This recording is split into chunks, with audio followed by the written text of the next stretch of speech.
So let's talk more about entertainment. Music is a key element when it comes to producing a film or a documentary and has a huge role in determining whether or not it's memorable. Here we have Mario Osuna, a composer from Mexico.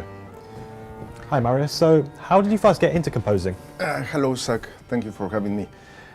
Well, yeah, since I have a memory, I love music and I love to hear stories and narrative and then when I started growing up and I discovered film and how music gets married with the image and how they work together, then everything become like very natural, like kind of a serendipity thing. And I mean, I feel at home since I started doing the music for film. I've been a musician almost all my life, and but I never planned it. So I suppose it's just like a thing of destiny, you know. And so yeah, and how amazingly it works the music for films. I got hooked straight away, you know. So how important do you think music is for films? Like, how important, what impact does it have on the film?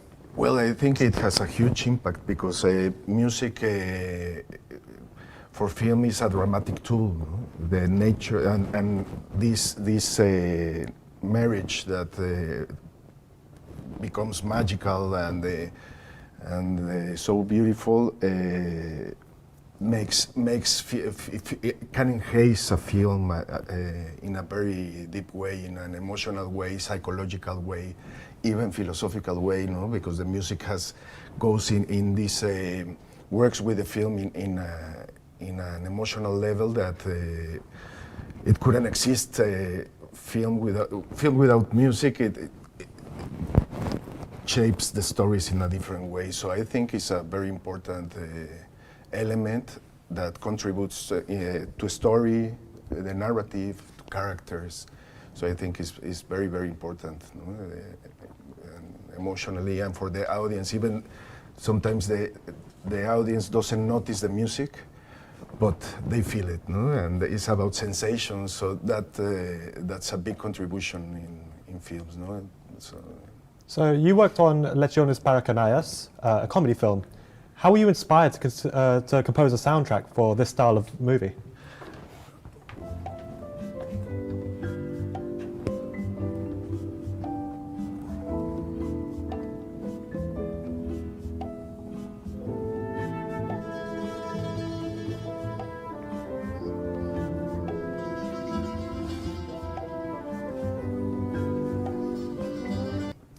Well, you know, each film is an experience. We can have the same story set, but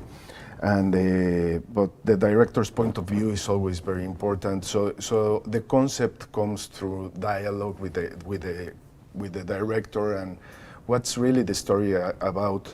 And from there, you search for the concept, and then you start like thinking how to place the music, what instrumentation will work better for what you are aiming, and in this case, that is a comedy, dark comedy. Well, there's very basic decisions you have to choose to take, because you can go as a comedic music or stay away from it. No, go in a kind of parallel counterpoint with the story and what is happening in the movie, in the film, or you can go the opposite. No, in a like a mirror counterpoint. So in this case, the music is like more serious. We didn't want to make it like a comedy music, because I think music can contribute with something that is not in the image, and to enrich the story and all that. But at the beginning, it's always the spotting, you know, like here. Almost all films nowadays have like tempo music. The director or sometimes the editor puts music so that it will be replaced with the score, and then after that and having these conversations, we end up with the concept. So from there is like where we are going to place the music. The budget has a lot of to do with it, no? Because it depends about the budget, what instrumentation you will use, and And from there, it's like composing the music, printing the score, record the musicians, and then do the mix. That very wonderful thing about cinema is that the mix is in a Dolby mix studio stage.